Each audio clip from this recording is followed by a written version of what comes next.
Buen día, profesor Javier Alfredo Bosch. Somos estudiantes de segundo semestre de procesos comunicativos. El día de hoy venimos a mostrarle nuestra ponencia sobre la migración. Nuestros nombres son Erika Rojas y Dana Arias. Bueno, como consecuencia de la resistencia que proponen los estados a regular en común las condiciones migratorias, la cooperación multilateral ha sido, y en buena medida continúa siendo, una excepción en este ámbito. Siendo así que el fenómeno migratorio, un fenómeno que afecta a la práctica totalidad de los estados, ya sea como países de origen, tránsito y o destinos a la práctica, a las migraciones, y en muy variadas las razones que determinan los denominados efectos salida o llamadas de los flujos migratorios. Cabría esperar, más allá de la retórica, una voluntad política más decidida a la hora de adoptar en el plano internacional medidas también normativas que hagan posible una gestión eficaz apuntando a abordado en todas sus dimensiones.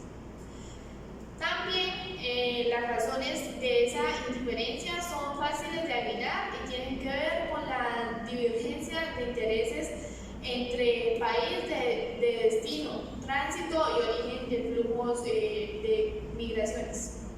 Las razones de esa indiferencia son fáciles de adivinar y tienen que ver con la divergencia entre países de destino, como ya lo decía. Una divergencia que lastra la toma de decisiones en el seno de marcos formales de cooperación y explica en buena medida la ausencia de un organismo internacional creado con aquel propósito. Mientras que el ACNUR, la OIT o el PNUD, por ejemplo, abordan solo parcialmente la cuestión. Los 127 estados por parte de la OMI, que está por lo demás fuera del sistema de la... Y no es objeto de ese trabajo el análisis de las razones que empujan a un individuo a la migración. Si quiere ponerse de manifiesto, sin embargo, que son muchas y muy complejas las causas que están en el origen del fenómeno. Entre ellas, como por ejemplo, el mayor o menor índice de desarrollo en los países de origen y destino, o la inestabilidad política o económica de los primeros. Parece claro, por tanto, que la denominada lucha contra la inmigración irregular, de la que las medidas de devolución forzosas de los extranjeros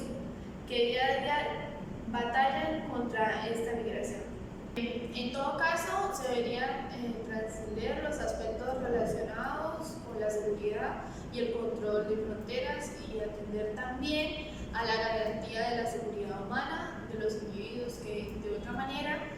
se convertirían en potenciales candidatos a emigrar irregularmente.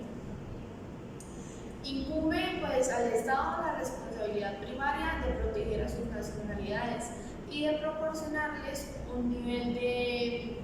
seguridad humana, por así llamarlo, que se pueda considerar adecuado. La regulación de derechos a la libre circulación.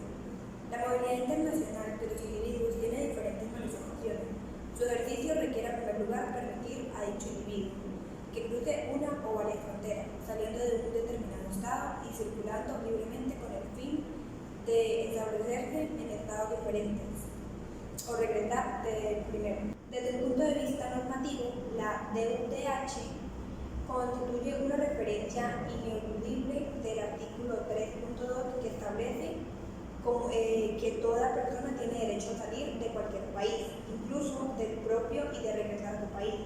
En el mismo sentido, los apartados segundo y cuarto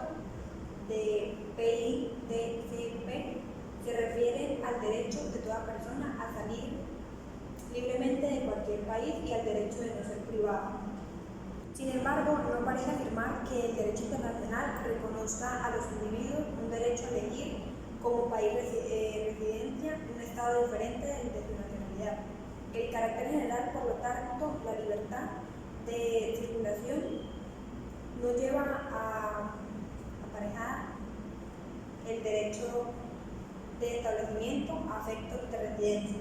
y ello a pesar de que el artículo 13 de la DUTH proclame, como es bien sabido, que toda persona tiene derecho a circular libremente y a elegir su residencia en el territorio de un país. Desde ese mismo punto de vista, el artículo 12 del PIDCP clarifica en buena medida el alcance de este derecho,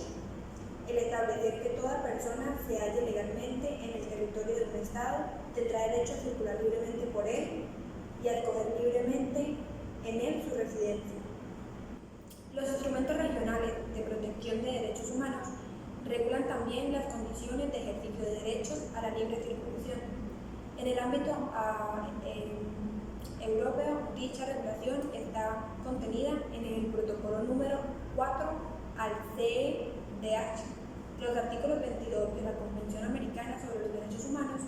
12 de la Carta Africana de Derechos Humanos y de los Pueblos, y 26 de la Carta Árabe de Derechos Humanos, protegen igualmente y así entendidos los derechos libres de circulación y residencia. Cabe constar que, por lo tanto, el amplio reconocimiento convencional de derechos individuales a la libre circulación y residencia, que incluye el derecho a salir de cualquier país, a regresar al propio, entendido esto como que el país de la nacionalidad o en la aplicación de la doctrina del CDH, el país en el que se ha obtenido una autorización debe residencia permanente y a circular libremente por el país en el que se reside legalmente y a quedar libremente en la residencia. Además, este derecho puede ser limitado de acuerdo con lo previsto en estos mismos instrumentos. Algo que también debemos recalcar es que los migrantes son personas que son muy vulnerables. Incluso la ACNUD viene recordando a los Estados miembros de la organización su obligación de promover y proteger de manera eficaz los derechos humanos de los migrantes,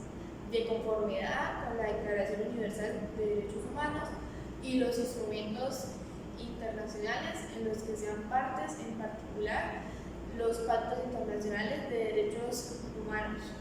la Convención contra la Tortura y otros tratos o penas crueles, inhumanos o degradantes, la Convención Internacional sobre la Eliminación de todas las formas de la discriminación racial, la Convención Internacional sobre la Protección de los Derechos de todos los trabajadores migratorios y sus familiares, la Convención sobre la Eliminación de todas las formas de discriminación contra la mujer, la Convención sobre los Derechos del Niño y demás instrumentos internacionales que sean pertinentes para la vulnerabilidad de dichos migrantes. Al margen de lo dispuesto convencionalmente, ese estándar mínimo estaría previsto igualmente por normas generales del ordenamiento internacional que protegen los derechos y libertades fundamentales de cualquier persona. El contenido de ese estándar mínimo no está absolutamente determinado. En otras palabras, no existe un catálogo cerrado de derechos que integren el estándar mínimo. Debe ser un concepto en constante evolución, sobre cuya base puede afirmarse que los extranjeros gozan de un conjunto de derechos previstos en su favor por el derecho internacional, que impondría a los estados bajo cuya jurisdicción se encuentra la obligación de respetarlos en todo caso. Sin embargo, cabe resaltar también que los inmigrantes conforman un colectivo que se encuentra con frecuencia en una situación de vulnerabilidad a lo largo de toda la ruta de migración. Esa situación de vulnerabilidad es determinante a la hora de adoptar la decisión de emigrar. Incluso, clandestinamente, se acusa cuando el individuo se ve obligado a optar por canales irregulares para emigrar y tiende a perpetuarse en el país de destino. A esto último no es ajeno el hecho de que, en general, los estados tienden a establecer sus legislaciones, sus estatus jurídicos menos generosos para los extranjeros, sobre todo si los mismos se encuentran en situación administrativa irregular. En la práctica, en efecto, los estados se resisten, fundamentalmente por razones de índole política y económica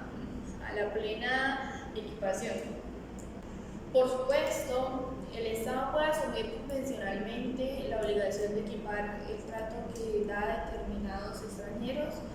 con el que reciben sus propios nacionales, sometido dicho tratamiento o no a reciprocidad, o aplicarles a aquellos la cláusula de nación más favorecida y asegurarles pues entonces el trato que reciben los nacionales de un tercer país. La pregunta, se podría decir, la pregunta es, por tanto, ¿qué impone el derecho internacional en ausencia pues, de dichos compromisos convencionales? Sobre todo si pues, tenemos en cuenta que resulta posible constatar que dicha resistencia se agudiza de una parte en relación con el disfrute de determinados derechos y de otra, y tal pues de como se acaba de advertir, cuando se trata de inmigrantes que se encuentran en el territorio en situación administrativa irregular. De un lado o por otra parte, en la adopción de instrumentos específicamente pues, dirigidos como a la protección de los derechos humanos de los migrantes, la Convención sobre la Protección de los Derechos de todos los trabajadores migratorios y sus familiares evidencia lo que acaba pues, de decirse. De otro, la lucha contra el racismo, la xenofobia y otras formas conexas de intolerancia. No es el propósito de este trabajo el análisis pormenorizado de los resultados alcanzados en este ámbito. No puede dejar de ponerse de manifiesto, sin embargo, que el racismo, xenofobia e intolerancia están a menudo en la base de discriminación sufrida por el extranjero migrante. También en relación con determinadas prácticas y políticas estatales aplicables en frontera, en los marcos de los procedimientos de entrada y devolución de los migrantes. Podríamos ver desde una perspectiva institucional, sirve de ejemplo, en primer lugar, la creación en 1994 de un procedimiento específico de protección de los derechos de los migrantes en el seno de la extinta Comisión de Derechos Humanos. Me refiero, claro, pues está al relator especial sobre los derechos humanos de los migrantes, instituto mediante la resolución de la Comisión de Derechos Humanos de 1994, inciso 44, si no me equivoco. Sobre la base de su mandato, que ha sido ampliado en 2 ocasiones, el relator especial analiza qué instrumentos y medidas deben adoptar los estados con el objeto de superar los obstáculos que impiden a los inmigrantes en pleno disfrute de los derechos humanos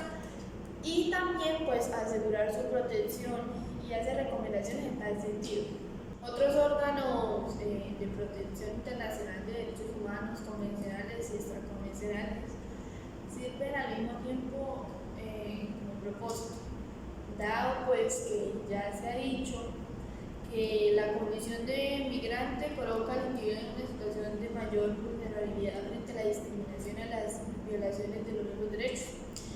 y que pues esta vulnerabilidad se agrava en determinadas circunstancias como el género, la minoría de edad o el hecho de ser víctima de la trata de personas. Diversos mecanismos de protección internacional de derechos humanos previstos en favor de la promoción y protección de estos mismos. Se ha ocupado también de, seguramente, verdaderamente, la enumeración de todos ellos aquí. Si se quiere hacer referencia ahora respecto a la cuestión que nos ocupa, que todos han considerado discriminatorio. Cualquier distinción de los migrantes se podría decir que es un reflejo de la discriminación sobre los mismos. La clasificación en la regulación de la protección de los derechos de los inmigrantes en situación de de especial vulnerabilidad. Ya se ha avanzado que determinadas circunstancias tienden a agravar la situación de vulnerabilidad en la que se encuentra el migrante. El DIDH la tiene en cuenta por imponer obligaciones específicas en los estados de relación con la protección de grupos.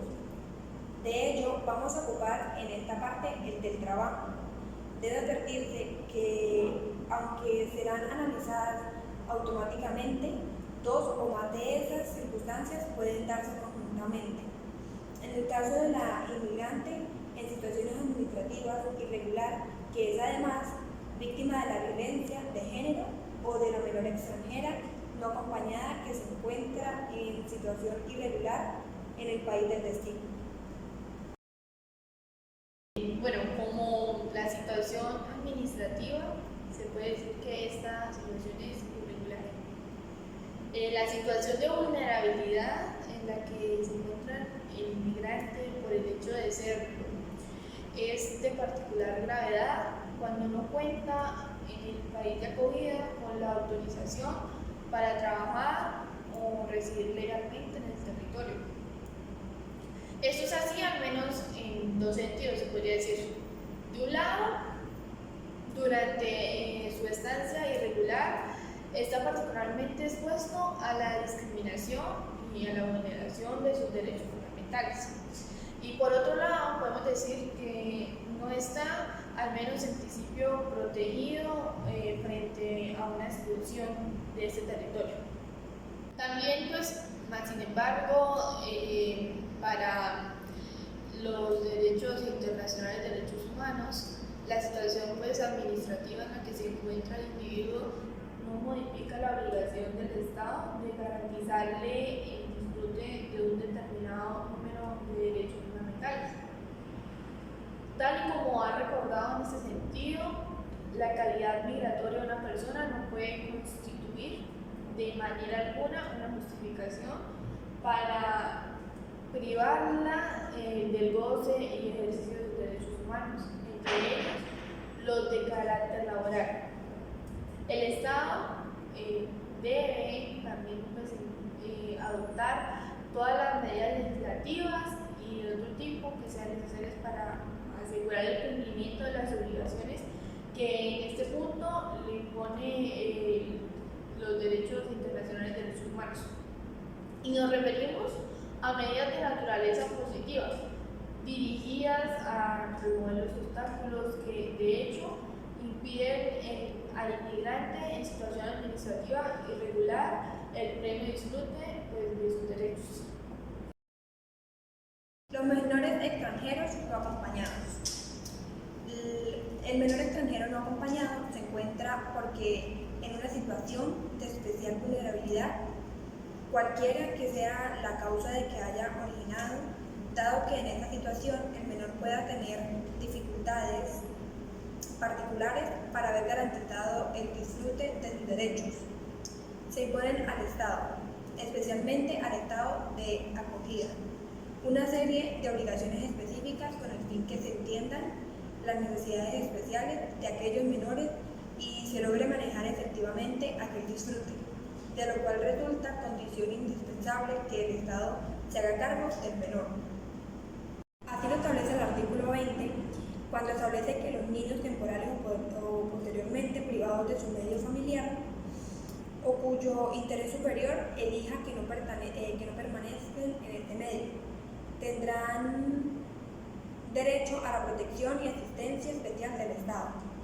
Este deberá proporcionarles así ciudadanos especiales cuando en el estado en el que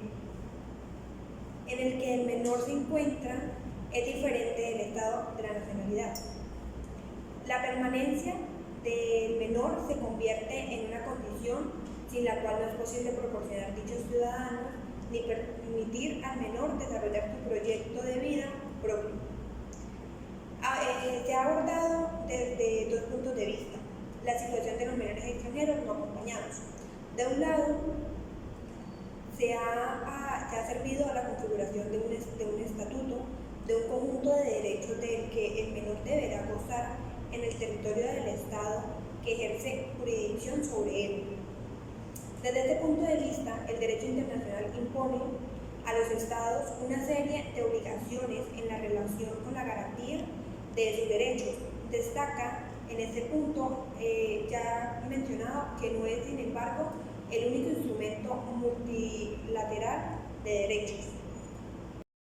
Los derechos humanos que se han resultado de la aplicación a la situación de los menores extranjeros no acompañados son instrumentos internacionales que regulan determinados aspectos concretos aplicables a algunas de las situaciones en las que se puede encontrar el menor. Cabe destacar que la posible aplicación de los dos protocolos facultativos de los relativos de la participación de los niños en el conflicto armado y la venta de niños, la prostitución infantil, la utilización de niños en la pornografía,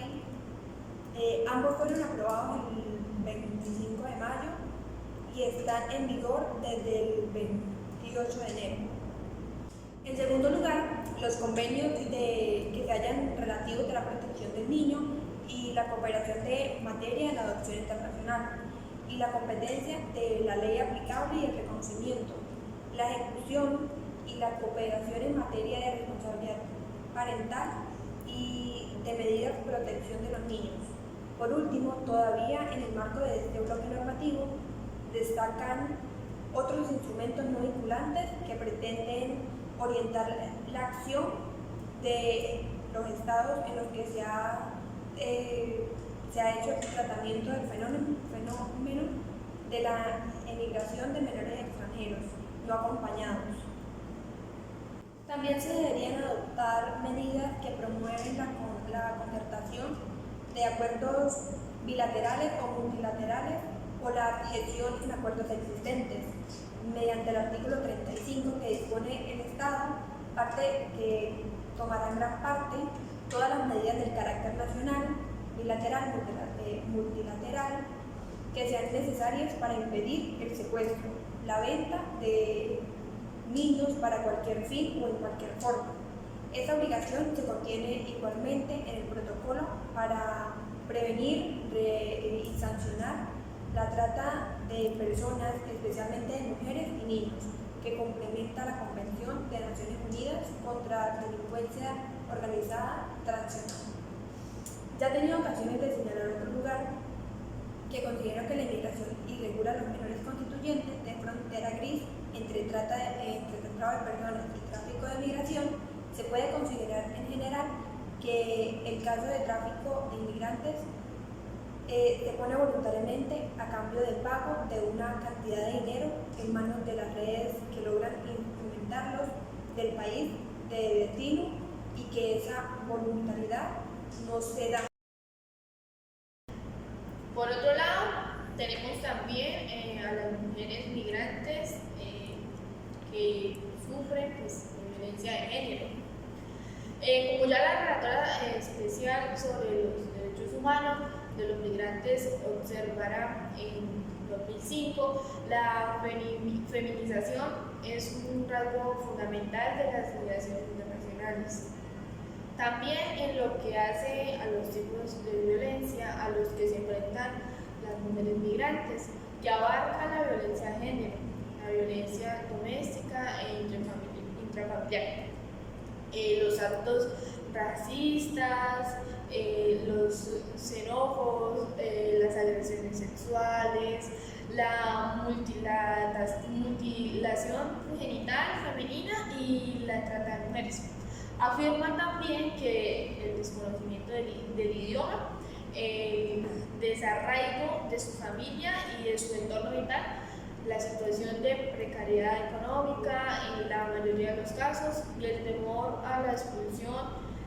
por aquellas que se hallan en una situación de irregularidad, las hace mucho más vulnerables a que sean maltratadas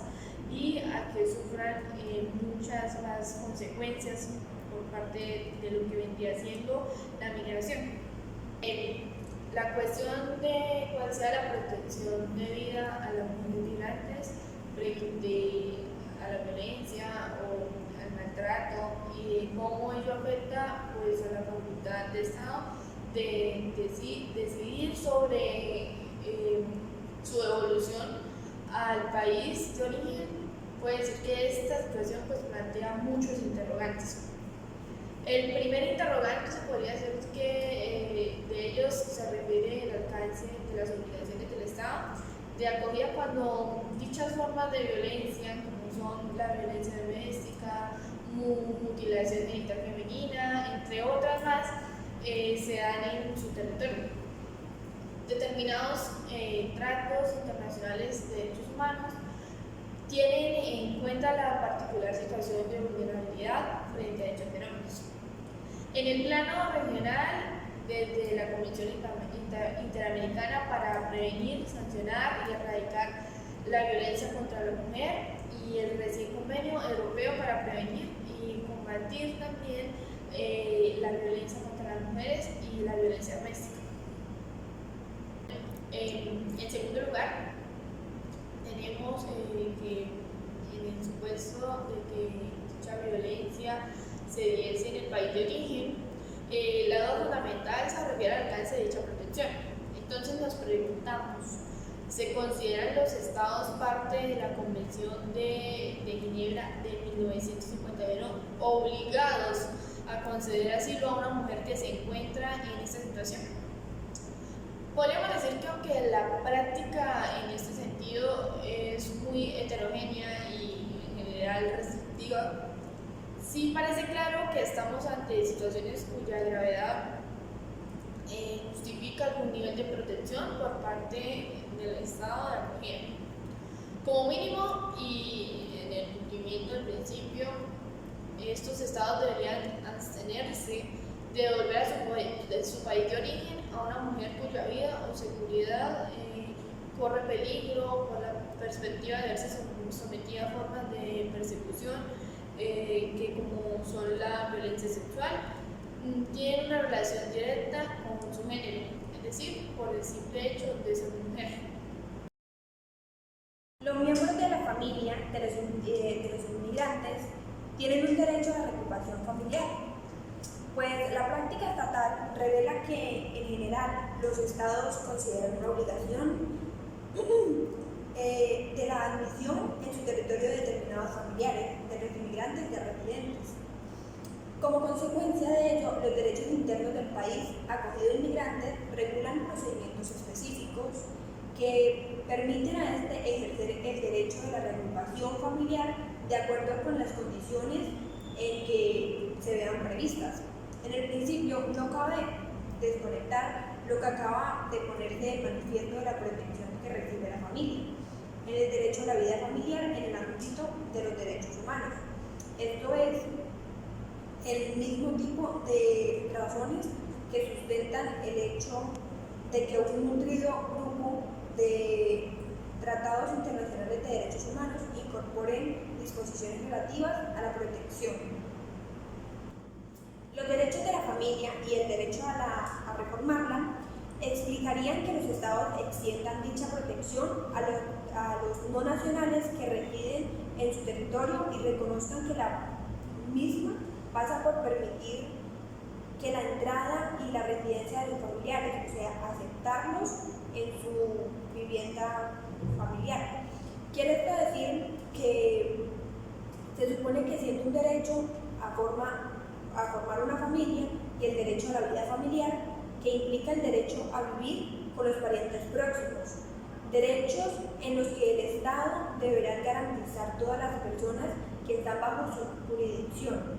impedir la reagrupación familiar en el caso de los extranjeros equivaldría a una discriminación no permitida por la familia en el caso de los extranjeros. Esto sería lo mismo que aceptar a los estados, que los estados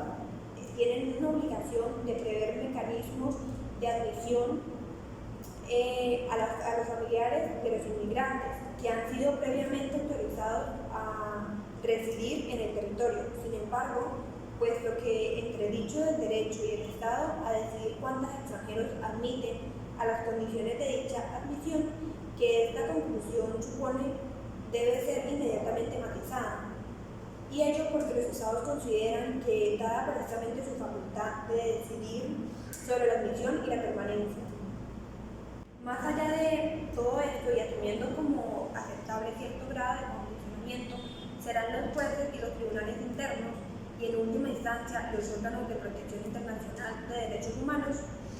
los encargados de buscar el equilibrio entre el derecho del individuo y disfrutar sus relaciones familiares y la facultad del Estado de imponer condiciones a la entrada de extranjeros sobre los órganos de protección de derechos humanos del sistema. En este ámbito, una actitud claramente favorable a interpretar de modo restrictivo aquella facultad cuando se trata de imposibilidad u obstaculizar la reagrupación familiar. Bien los órganos de protección